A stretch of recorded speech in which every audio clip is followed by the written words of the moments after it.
Hello, my friends. A guten Erev Shabbos. Happy Friday.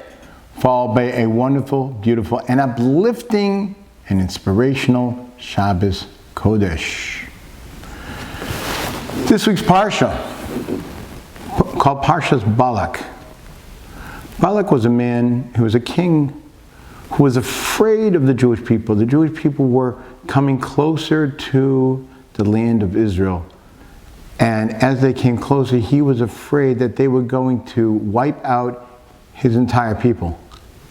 So he hired someone else, a man named Bilam. Bilam was a very interesting individual. Bilam was actually given the power of prophecy and prayer, and God listened to him.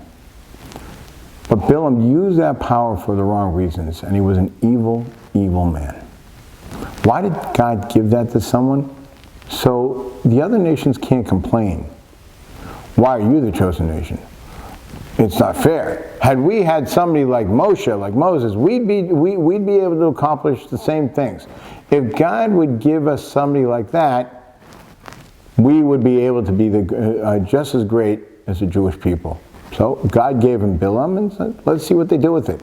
And Bilam used his power for the exact opposite reason that God intended. And he used it to make money. People would hire him out to curse people. And then he was hired out by Bilam to curse the Jewish people. But it didn't work. It didn't work out for him too well. You see, as we said last week, nothing happens unless God wants it to happen. Even the prayers of this evil man who wanted to curse the Jewish people,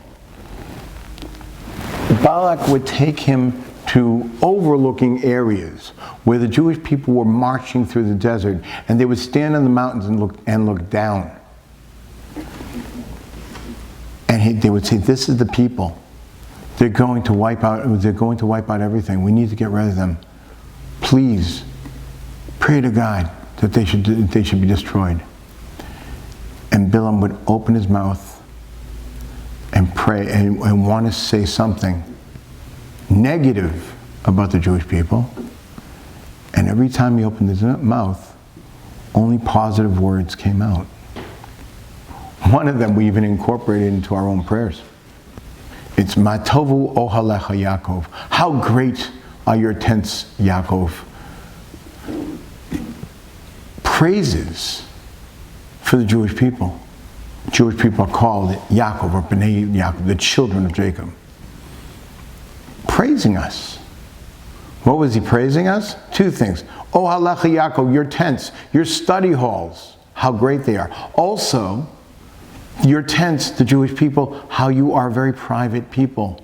You are very modest people. The tents were made in a way, even though there were over 600,000 men, which equals to about 3 million people, they made sure that their tents did the one opening and one window of one tent didn't face the other tent, so everybody had their privacy.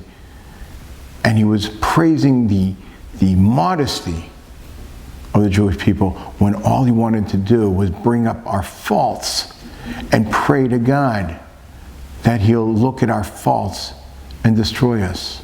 And it didn't work for him.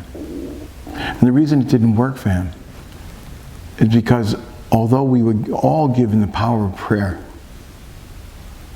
and we can ask for things, and God will only do what he's asked in a way, because he set this world up that the world rests on our prayers, on our actions, on our fulfilling his will, and he acts accordingly. But at the same time, in the end result, everything is his will. And as you see with Bilam, who wanted to curse the Jewish people, God wouldn't let it happen, because he won't let anything bad happen to us. We're here, and we will remain here. Over the past couple of weeks, I've been giving classes in the facilities on two different themes which were actually one. One is the pride of the Jewish people. Be proud to be a Jew. A lot of people in these facilities are surrounded by people who are not Jewish, and sometimes it can stifle them and it can make them feel bad. No, be proud of who you are. We come from an ancient people with ancient customs. Many of these customs haven't changed for 3,334 years. And we've been around all the ancient nations which no longer exist.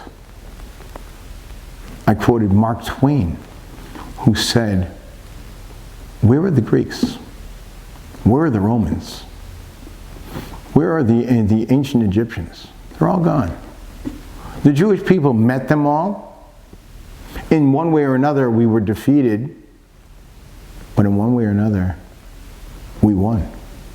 We're still here. We may suffer. Things do happen, and we have suffered greatly. But the biggest miracle of all times, greater than the miracles we talk about throughout the Torah, is the fact that we're still here. God takes care of us, and He will continue to take care of us. All we need to do